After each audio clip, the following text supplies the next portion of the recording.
warming.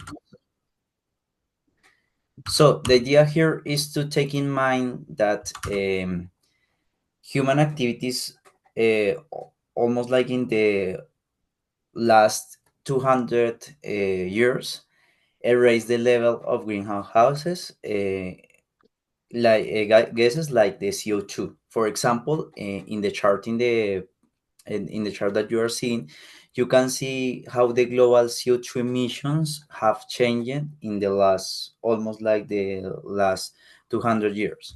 So this is important because this takes us to the other part, is that the global warming is a fact. Okay, so in this case you can see the global surface temperature in the earth. Okay, and the thing is that if you see the chart, you can see it's most obvious that we have a rise in the temperature level. And the thing is that if you do a linear fit of this data, you can see that has almost like a 0.17 degrees Celsius of rise in each decade. So that is really important and is a behavior that is not normal. Okay, and this has a lot of consequence related, for example, with the mortality of the people. Okay, because you have rising cardiorespiratory problems, diabetes, and is related with things like homicide and suicides. Is really important to look up these things. You have loss of Arctic and Antarctic ice, or in general, water, glaciers, for example, extreme weather events like wildfire forests or things like that, and threats to a biodiversity. The thing is that all these consequences are really studied in the literature, and you can get a lot of information about this. Okay. You can see in internet, in news, etc. So I will not talk about from this. In particular, I want to talk about something different: the consequence of global warming, specifically in plants. But don't think about, for example, like a wildfire or things like that. More specific things of the plants, because, for example, a wildfire affects all the biodiversity in one place. Okay, so this is specific for plants, and we have a lot of things. For example, we have changing the photosynthesis, biomass, and yield silt.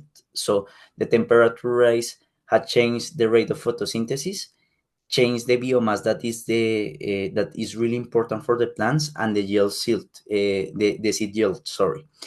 Um, and this generates a lot of problems because you have problems to reproduce plants and you have problems to rise plants. Okay, you have a lot of plant population. In this case, this study was realized in Nepal, but this is a really general behavior around the world. Okay.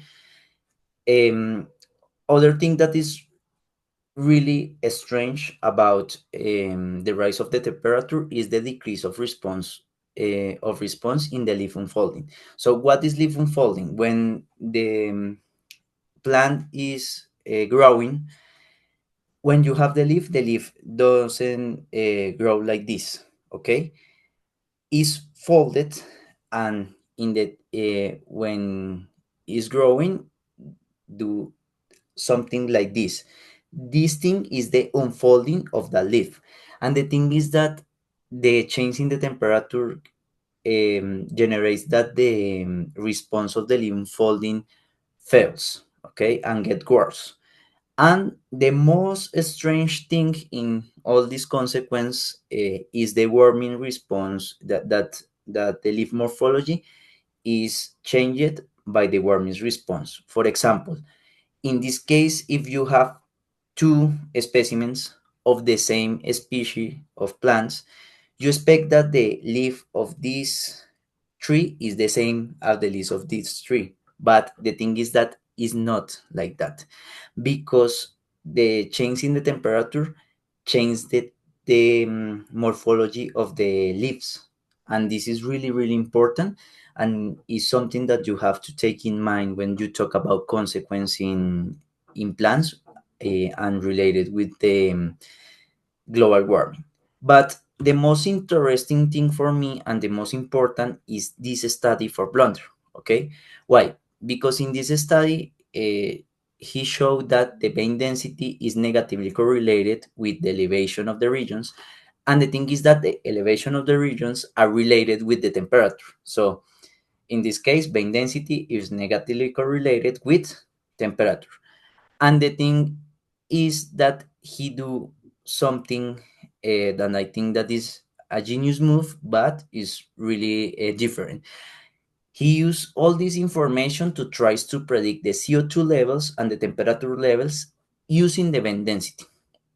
So, for example, in this case, we have the vein density comparison between a cool tropical leaf and a warm tropical leaf. Okay, so you can see that in this case, one of them have not more is not dense and as in comparison from the other, and he create a model using this information and tries to predict first one the temperature and second one the level of CO2 level of this thing. So this is really important because we have two ways to work in this case.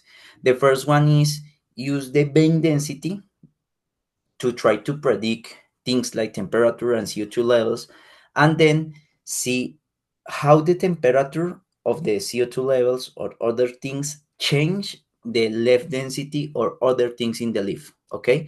So, for example, in this case, we talk about the problem of thinking what will happen if we raise the temperature, and what will we do, what will that do to the morphology of the leaf. So the challenge here is to study the impact of the global warming, in this case is the rise of the temperature, in the leaf venation.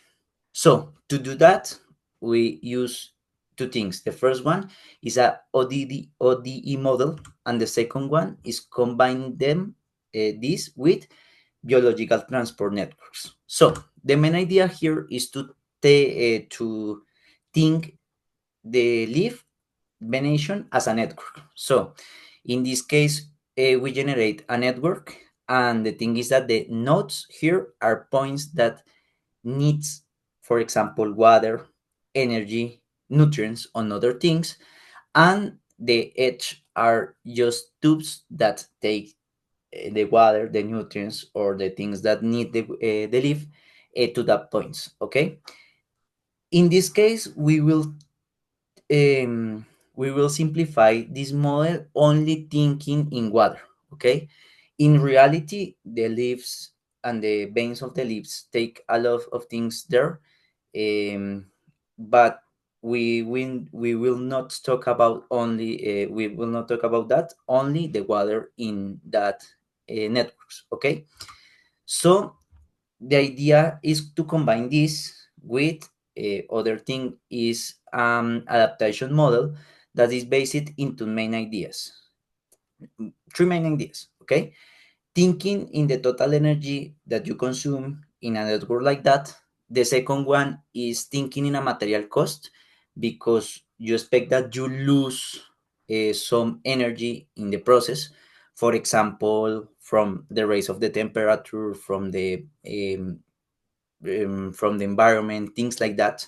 Okay, and the normal behavior of the leaves, and then we combine this with adaptation dynamics that are based on experimental results. Experimental results of what? With this. This is a organism that is really interesting and really funny. Um, Probably I mispronounced that, but it's called Physarum folicephalum. Okay, and the thing is that this is not a plant and this is not a fungus. This is an unicellular organism.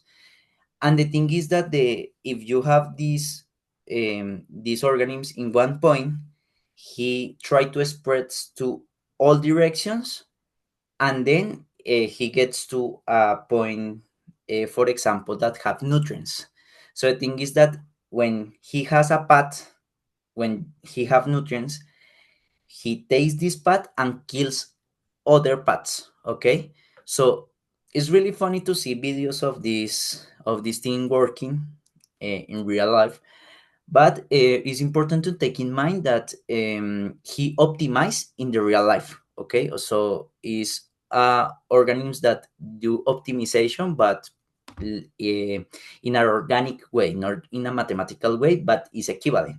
So using the same principles that work with this thing, um, they create a model that is based in a main idea. The main idea is to talk about the flow distribution. In this case, we have a flow of a tube, okay, and the flow is proportional from two things. The first one, the conductance, that it is the capacity of a tube to get water from a point from the other. Take in mind that I will talk about veins, tube, or pipes as the same thing here, okay. Is equivalent from the model, not in real life, but is for the model. Okay. The second thing is the difference of pressure, because if you have a lot of different pressure between 2 points in a tube, you expect more flow of water. Okay. This is important to take in mind two things. The first one is that the conductance is related and is proportional to the diameter of the tube. And the second one is that conductance is affected from the length of the tube. Okay, so if you have a more large tube, you have a conductance that drops a little bit. Okay, so remember this, that this will be important then. Okay, so the idea here is to take in mind what is the optimal conductivity or conductance from a pressure drop. Let me explain. If you have a big tube, but you have a little difference of pressure, you have only um, a little quantity of water. Okay, of water. Okay, but if you have, for example, a small tube but a lot of pressure, you have a lot of water passing from the tube. But the thing is that if you probably have a bigger tube, you have more capacity to take water from the one place to the other. So for each difference of pressure exists a conductance that is the optimal from the flow. Okay, so if you have mm, a bigger difference of pressure, you expect to have a bigger tube. If you have less difference of pressure, you expect a tube that is smaller. Okay, and this is important because if you think about, for example, the pipes of your pipes of your house are fixed, but not in this case, because we are talking about living organisms, and the living organisms have this capacity to change the diameter of the tubes. The tubes, remember, that are equivalent to the veins in this case. Okay, so um, sorry, I don't have a watch here, so I want to take in mind what how many time I have. Okay, and then we combine that with a fluid distribution. Okay, so the thing is, I will explain this better in the next in the next step. Okay, but the thing here is that you have an equivalent of the Kirchhoff law here. Okay, because you have a flux, and this flux is equivalent for things that are related in this case to electrical systems and things like that. But the important thing is that you remember, if you have the summation of the flows in one point, in this case a node, um, this is will equivalent to a strength in that point. Okay, this strength is important because if the strength is positive, this means that this is a source of energy, or in this case of water. Okay, and if the source term is negative, is because you have a sink, and you need energy or you need water.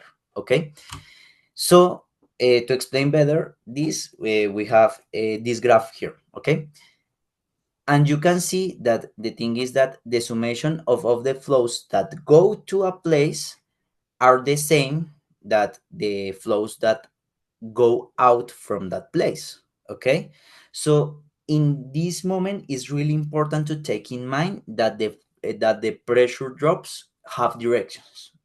Okay, so it's different the pressure drop from point A to B that B to A. Okay, so with this idea in mind is really important. We get to another idea. The other idea is to think about the energy consumption and adapt the energy consumption of this system. In this case, don't forget about the summation. The summation is only because you have a network and you want to to calculate the total energy of the summation of the edge. Only thing in the summation. The term that we have on the right is the length. So if you have a bigger tube, you expect a more consumption of energy. Okay, and we have two terms here. The first one is related with the tube itself. Okay, so it's proportional to the flux of the tube, and is controlled by the conductance of the tube. Is the first term, and the second term is related with two terms that are really important from this job. The first one is the C sub zero, that is a metabolic coefficient. This is really important because this coefficient is related with the loss of energy, and the rise of the temperature is related with the loss of energy too. And the second one is the gamma. The gamma is related with the architecture of the network. Okay, so you don't have so many values that are valid for that gamma. I will talk about this later. But the thing is that is a first move to try to calculate the energy of the system, of the total system, using only the coefficient, the metabolic coefficient, the intrinsic constant of the network, this is related with the architecture of the network, and using the conductance, the different pressures, and the length. Remember that the flux is the flow or the flux is proportional from the conductance and the pressure drop. Okay, so we have to take in mind other thing too, that is we want to respect the laws of physics. Okay, so you need that the summation of the strength in each node has means is equal to zero, or the strength of all things has mean zero. Okay, this is because if you don't have this, you can guarantee that you respect the thermodynamics, because you can have gain of energy in this case. Okay, and you don't want to gain energy because it's a closed system. The second thing is that you need this condition in order to the problem to be solvable in a mathematical way. And this is important because if you combine the Kirchhoff laws equation with this, you generate an n-dimensional system of equations. And this is important because with this system, you can calculate the pressure in each node. Okay, so in this case, we want to combine this using the change in time of the energy. So in this case, we derive that thing. Don't take in mind this is not important. The important things are the results. This is only the derivation of the results. Okay, and we combine this with the matrix form of the Kirchhoff equation. The thing is that work with the Kirchhoff equation like a summation is not as useful and thinking as a matrix. Okay, so if you think of the first line as a product of matrix, you have that is, for the first one is a matrix that is related with the Kirchhoff law.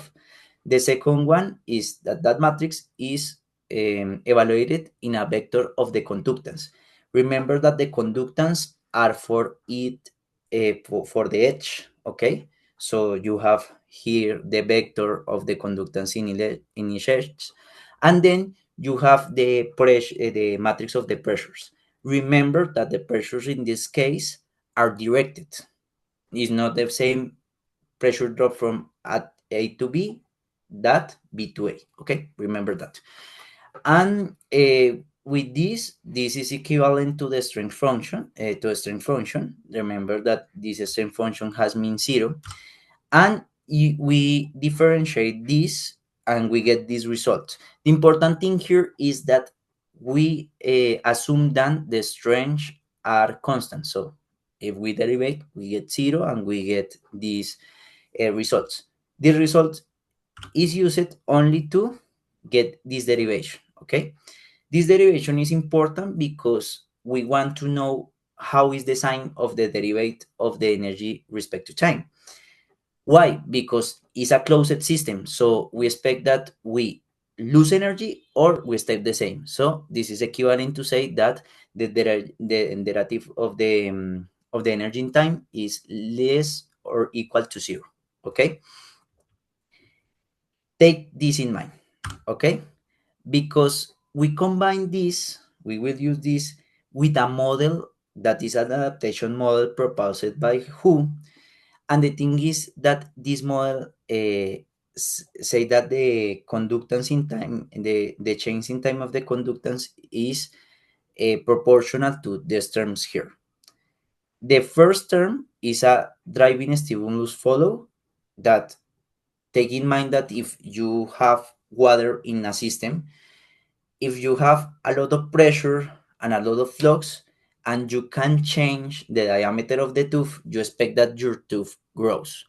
But the thing is that you lose energy too.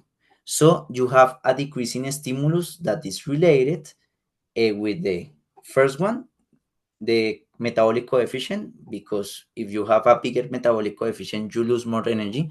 And the second one, the architecture of the network. Okay, so you have two terms that are related with growing and decreasing of the diameter of the tube, or in this case the conductance of the tube.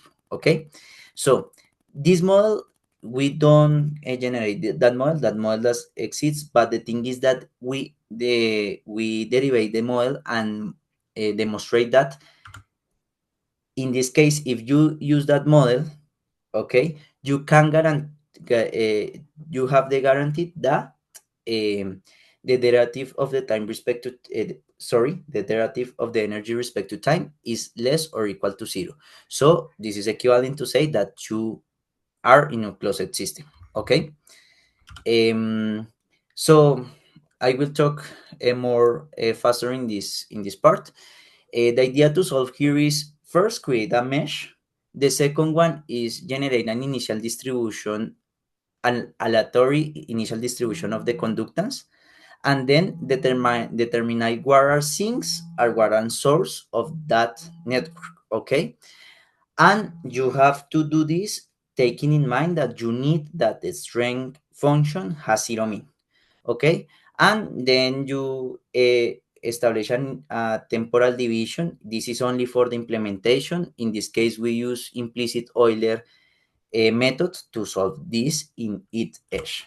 Okay, and how we do the numerical experiments. The first one is that we get fixed access to the water. Okay, so we have fixed sinks and fixed source in the nodes. We have the same initial distribution for everyone, in this case to try to explain the rise of the temperature.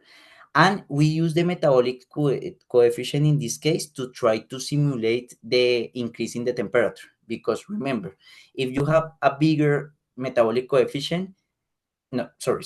If you have a rise in the temperature, you have more transpiration in the leaf, and more transpiration in the leaf means more metabolic cost. So if you have a rise of temperature, you have a rise in the metabolic coefficient. Okay, so we generate an initial conductivity values. In this case uh, are aleatory numbers between 0.5 and 1.5, and we generate n times n minus 1 Vincent sinks and only one source. Okay, in a graph that is a square graph of um, a square graph of n from times n. Okay, so the initial distribution in this case is like this.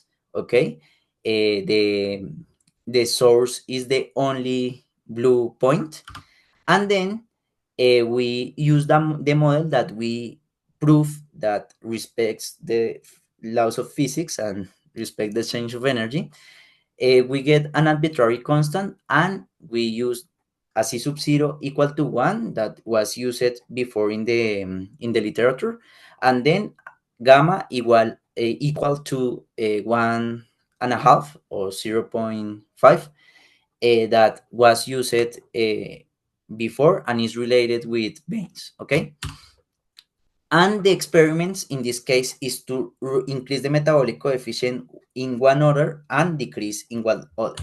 And what we get this. This is really interesting because you can see that if you get a less, you get a bigger coefficient, you get that the diameters of of the veins of the leaf are smaller. Okay, so in this case we have the plot of the conductivity, and here we have the conductivity of the plot of the diameter. The thing is that is more obvious here than here that is different, but it's important to take in mind the two ways to see that. Remember that diameter is proportional to the conductivity. Okay, and the thing is that you can see that all these networks look really similar. Okay, so the idea is this is something for the experimental things, is not important, but the thing is that we want to know what is the distribution of the veins. If you see are different, yeah, but are a lot of veins that are really close to zero. So we take in mind the idea that these really small veins are not functional. So we generate a threshold, okay, to erase all the veins that we think that are not functional. So the thing is that when we do that, we see that the distribution of the functional and not functional veins in quantity is the same. Okay, is and is not just in quantity, is in the edge itself. Okay, so the thing is, if you have um a functional vein in the first case, you have the same functional vein in the last case. The only difference is the conductance, the final conductance. So in some cases you get a bigger conductance, but is the same. So the thing is that in this case we show that the change in the metabolic coefficient, or the change in the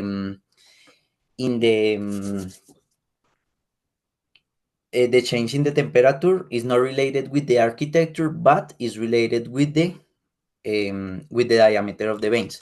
And in this case, we have a comparison of the radio of the conductivity's advantage, and the conclusion is that is the same to pass from 0.1 to 1 to 1 to 10. Okay, so we have this, and the conclusion are these. I talk about the conclusion, but I want to talk about in these last 3 minutes, 3 or 4 minutes, about the work in progress that we are doing. Okay, in this case, the idea is to use to use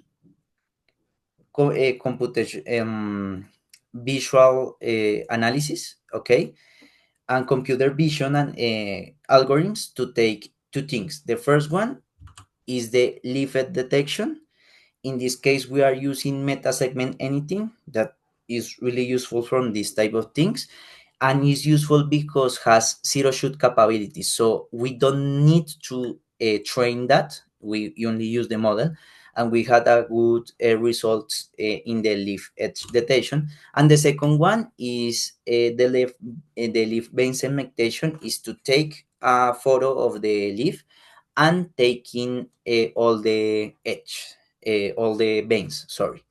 In this case, in a first approach, we use a CNN-based model, but the thing is that we are trying to use different models because this model has some problems for us. Okay, and the idea then is to integrate this thing with the vein model that I show early.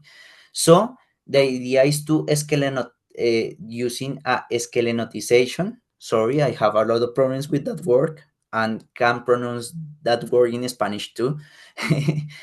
And we use this to estrange the venation network. And the idea is to use the model that we use from you use early in this specific network. Okay, and we have a really experimental result here. I have a better result from here, but I don't have time to put them in the presentation. So sorry, but we get a lot of things here, and the idea is to try to study not in a hypothetical leaf, in a real leaf, the behavior of these things. And the future work, not the current, the future work is to try to work this in a continuous way using PDEs. Okay, so we have a little equation here that is equivalent. The first one is equivalent to the Kirchhoff law problem, and the second one is equivalent of the ODE, but in this case in a continuous way. There are some proofs that this is equivalent, but I will don't show this today because we don't have time. We don't have time because I think that we want some time for a question. We have some reference here if you are interested in. So questions.